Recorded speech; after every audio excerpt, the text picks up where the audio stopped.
analyst Phil Flynn joins us now. Phil, where were you back in 1982? You know, I was probably shaving my mustache back then. You know, I was trying to keep my, my hair in. My hair used to be a lot bigger back then, Ashley. I'm telling you, it used to come out about like that. I had to squish it in a little bit.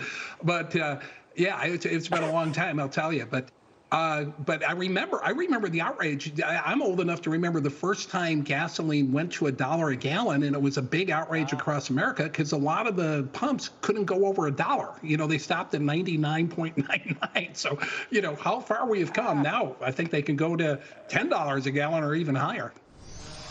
We should bring those pump back. All right, Phil, yeah. Look, we know prices are up. The gas prices, the average, $3.30 regular. Is there any relief in sight, with these gas prices?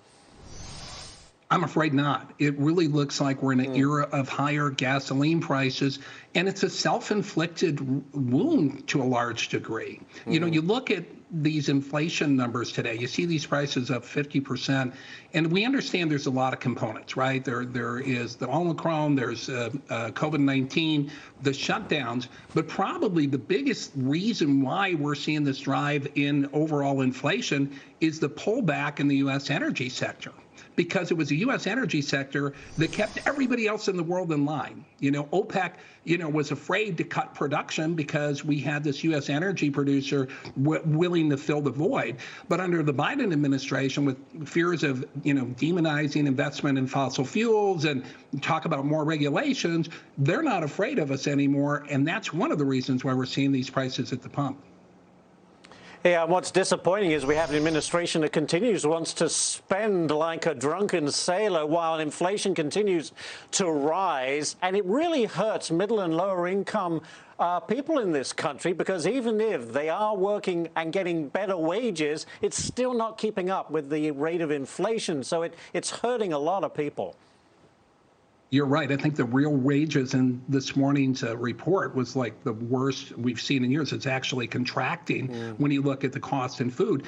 And you look at today's numbers, and you look at when they exclude food. I mean, we're 7%, but when you exclude food and energy, it's 5.5. We're doing a real service to people across America, because there's a lot of people that don't know there's inflation. Those people who don't eat and don't drive and don't heat their house, when you exclude that out of the actual inflation numbers, I think those people are Hollywood stars. I'm not sure. I haven't found these people who don't eat and don't drive.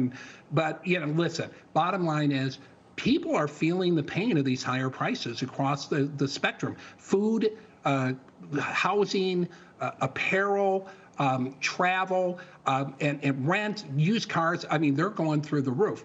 And one of the things that we can do, there's some stuff that may be out of our control. Fiscal policy obviously can get under control.